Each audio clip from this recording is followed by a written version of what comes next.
What's up, everyone? Happy Tuesday. I'm actually on my way home right now after a long day. And I figure, you know what? I'm going to do a little podcast on my way home and make it a quick episode. Because, I made a promise to myself that I was going to release content, a podcast show with video or without video, just audio only. So that's exactly what I'm doing right now. So first and foremost, I want to thank all of you guys who reached out and gave me positive feedback about last week podcast. I had a great guest. His name Aaron Palacios, a good friend of mine. His story is phenomenal. I couldn't wait to have him on the podcast, and I want to appreciate all of you guys that reach out, and even to but other than that, I know all of you guys are watching, and thank you for the support. Those that are supporting me, and for those that are just, hating, keep hating, because this is just on the tip of the iceberg, man. I got more coming.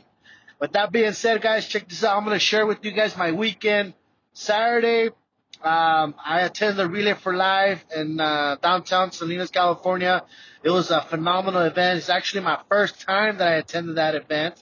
I had previous bad experiences with nonprofits organizations where when I was going through my situation as a cancer survivor, I was given a list about all these nonprofit organizations, and I reached out to all of them, because I was told that they're there to help you out, right? But at the end of the day, they turned out to be everything the opposite. When I needed money to pay my cell phone bill, they turned their backs on me, and I could keep going and going and going. But that's not the point. The point is that they didn't stick to their promises and their commitment of their organization, right? So I had bad luck with nonprofits that supposedly need to give back to the community. So when I was approached by this one with a really good friend of mine, my sponsor Juan Avila, I decided to give it a shot. I met with the lady, and man, everything was phenomenal. I went to a couple meetings. Although I do feel like I could have done more, I could have engaged more. But you know how it is when you got a million things going on, right? I should have made this my number one priority. So my apologies, but I know that I could have done more, right? And the goal for next year is to do more, right? The goal for next year is to actually um, follow through the process. Make sure I'm 100% in. That's one advice I'm gonna give you guys is that if you're gonna help out a friend, if you guys gonna help out a barbecue fundraiser, if you guys gonna help out any type of fundraiser or any type of thing, if you're gonna lend a hand, make sure that you're all in. Don't be 1 foot in, 1 foot out, because at the end of the day, you're going to leave those people hanging. They're going to trust you that you're going to be there for them. They're going to trust you that you're going to be helping out. And trust me when I say this, you're going to feel like shit, or if you're just an individual that doesn't give a shit about nobody's feelings, then fuck, good for you, right? But don't be like me. If you're gonna go all in, go all in. If not, don't even go all in at all. I understand life happens. I understand things keep you from doing things, but man, for me, this was really important. But I guess at the end of the day, it wasn't really important because I didn't put 110%, right? With that being said, moving forward, it was a phenomenal, beautiful event. It triggered a lot of emotions in me because, they were putting, bags with candles and pictures of people that had left this wonderful world and people that are currently fighting. And, some of you guys know I lost a really good friend of mine on April. He lost a good fight, and, after fighting it for years and years, he lost a good fight, and it broke me. It triggered a lot of PTSD, it triggered a lot of anxiety, a lot of fear, in me, and it took me a while to snap out of it. But looking at those little bags with the lights and all that stuff with the candle lights, it broke my heart because, man, if they could have an opportunity to be here with us again, they will jump on that opportunity without a doubt, without a second. Boom, they'll trade places with you. Sometimes we get caught up in this role that we go on living this life, living la vida loca, and not appreciating what really matters. And what I mean by that is appreciating life. You gotta appreciate life in everything you do, whether it's at work, whether it's at school, whether it's at the gym, whether it's at the jiu-jitsu class, whether it's being the baddest father in the whole wide world or the greatest mother in the whole wide world. Whatever it is, you gotta be 100% lovable, 100% joyful of what you're doing, because tomorrow is not guaranteed. Tomorrow is never guaranteed. The only two things we got guaranteed in life is death and our freaking taxes that we have to pay to Uncle Sam every freaking year, guys. So enjoy your life, enjoy your loved ones. Don't even get bothered if the car in front of you cuts you off and you guys are exiting the same freaking exit. Life happens. There's more to life than living a routine life. There's more to life than living a program life where we just wake up in the morning, get the kids ready, drop them off to school, and then go work, and then figure out where you're gonna go eat for lunch, and then after school, after work, go pick up the kids, and then go buy something to make for dinner, and then dad gets home and like da da da da, get help the homework with the kids. You gotta put the kids to sleep at 8, and then you have like an hour or two for yourself, but then you're like, I gotta wash the dishes, I gotta do laundry, I gotta do this. Next time you know, it's 11 o'clock and you start all over again that routine. Change that routine. Make it fun. Make it more enjoyable. I mean, who knows? Get creative, guys. What I'm saying is enjoy life, because I guarantee you, if that person if there was an opportunity for me to trade lives with somebody where they're not gonna be going through chemo, where they're not gonna be suffering from the side effects and all that stuff, I guarantee you they'll jump right away to that opportunity as soon as it's given to them. So enjoy life, guys. It was really beautiful event. I like to see the community getting together. I saw groups honoring their loved ones, honoring those that are currently fighting. I saw people honoring those that they lost. They want to bring awareness. They want to make sure everybody knows that, hey, this disease is freaking sucks. And you know what broke my heart more? That, man, there's a lot of people that we're losing day to day because of this freaking disease. This disease doesn't discriminate. When it gets you, it gets you. Look, I'm a cancer survivor. I was given another opportunity, but yet I'm still here trying to live life to the fullest. Sometimes I get caught in the routine life, and I do the best I can to shake it off, guys. So whatever you're doing, shake it off.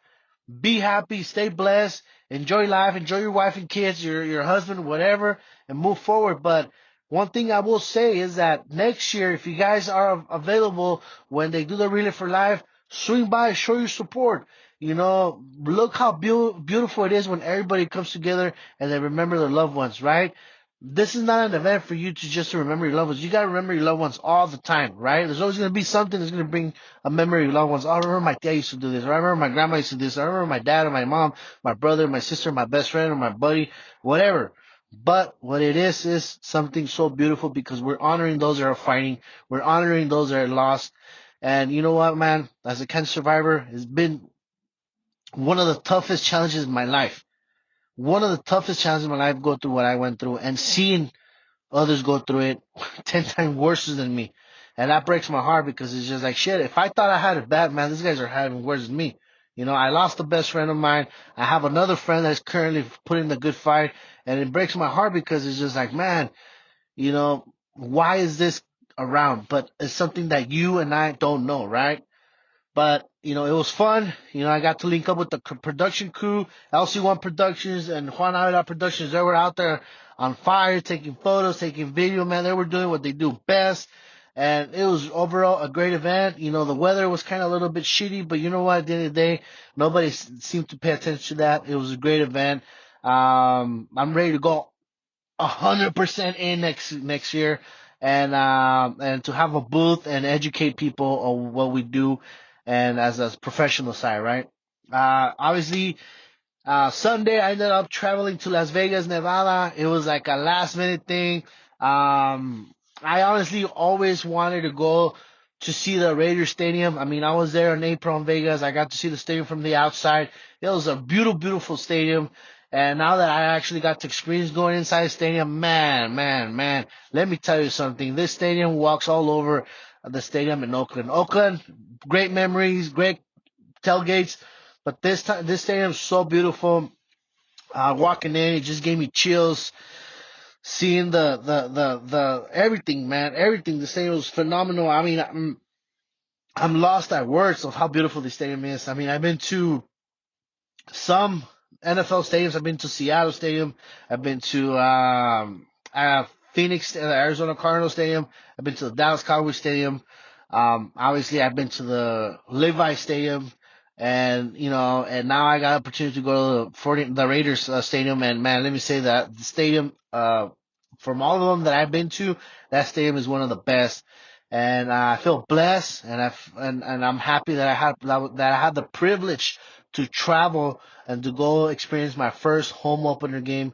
Although the results were not what I expected, but the fire, the electricity, the enthusiasm of all the freaking fans, Raiders. Everybody shouted what we used to shout in Oakland, everybody just having a good time.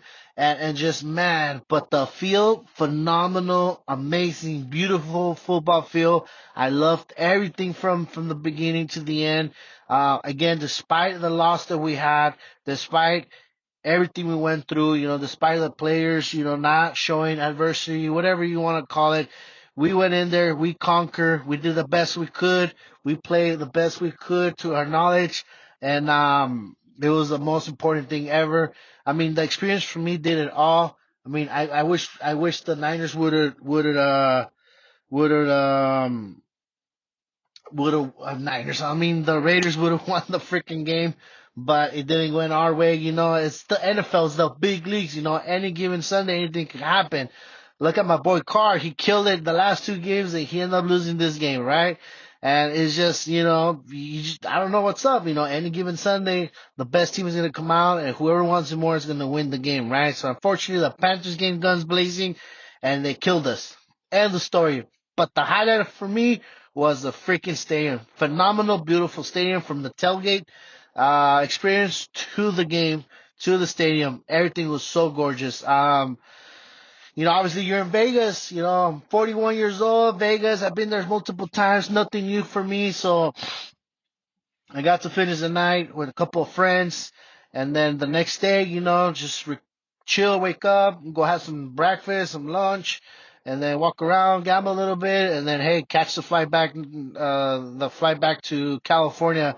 I got home, boom, today, got up, hit the road to San Jose, did my thing I hit up some couple schools for business, and I had a production day, stuck in traffic for a little bit, finished my day with an appointment. And man, let me say it was a phenomenal 4 days, I want to say. And you know what, guys? You just gotta enjoy the moment. You gotta live in the moment, enjoy the moment, and just know that whatever you do in life, you gotta go in at 100%. Despite how difficult life is, guys, I mean, I even sometimes have to pump myself up because it's like, man, dude, come on, guys, come on, Jose, come on, Jose, come on, and if you need to pump yourself up, do it. But remember, you gotta surround yourself with good-minded people that are gonna push you, people that are gonna elevate you, people that are gonna say, you know what, you could do it. Well, I got 2 kids and a husband. Doesn't matter, you can still do it. You find the time. If your husband really loves you, he's gonna be there for you and say, you know what, babe, I got you. Go to school at night. I'll take care of the kids. Don't worry, I'll cook or wash and do this, right? Vice versa. If he wants to go to school, hey babe, don't worry, I got you. I'll cook and clean, da da da. Boom. You know what I mean? At the end of the day, you gotta back each other up as a couple. Or if you're single, you gotta just look out for you. What do you want to do in life if you're single? Do you want to pursue a relationship, or do you really want to conquer the world before you pursue a relationship? By conquering the world, meaning goals, business, degrees, whatever you have in mind. Once that is established, that is conquered, and you say, you know what, I'm ready for a relationship. Let's go out there. You will find the right gal and the right dude for you. Just be patient, and things will come. The universe will align itself for you. You just gotta be patient, and you gotta do you, right? Never rush things. Never rush things without thinking about it. Guys, I get tired repeating myself, but enjoy life. Live life. That's the name of this podcast. Live life. That's my motto. Live life. I mean, For some people, it's very difficult right now financially because inflation, right? But hey, smile. Thank the Lord that you're still here. Thank the Lord that no matter how tough it is right now, you're still able to bring food to the table. Thank the Lord that no matter how tough it is right now, you still have a roof over your head. You know, whatever the circumstances might be thankful, guys. And with that being said, I just wanted to drop a little bit of 411 or what went on with me this past weekend, a phenomenal weekend. And other than that, stay tuned for next week's episode. I got two amazing guests. It's a father and a son. They're going to share the story, and I can't wait for you guys to hear it. I'm pumped for that one. And then I have another two guests lined up for you guys that I can't wait to release that content. But like I said, I made a promise to myself that even if I don't have a guest, I'm going to release an episode with audio, and that's what I'm doing. So I'm keeping my promise to myself, guys. Enjoy this little story time, and stay tuned for the next week episodes. Your boy Jose from Live by Podcast. I'm out.